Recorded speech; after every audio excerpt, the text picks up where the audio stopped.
Surinktos atliekos atvežamos į atliekų perdirbimo centrą.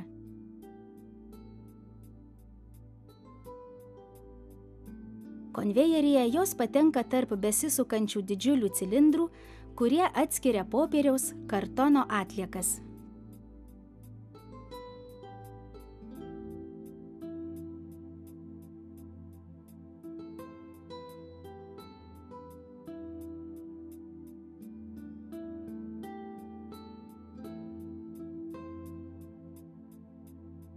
Stiklo, plastiko, metalo atliekos keliauja toliau.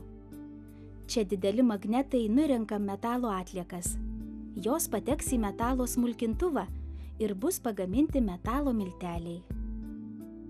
Likusios atliekos patenka ant skirtingų lygių konvejerio, kur lengvos aliuminio atliekos atšoka nuo konvejerio ir patenka į specialų konteinerį.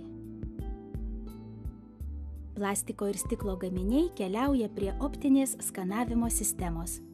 Jie atpažįsta plastiko gaminius ir nustumia juos į lygiagrečiai judančią dėžę. Ant konvejerio lieka sunkūs stiklo gaminiai, kurie patenka į joms skirtą konteinerį.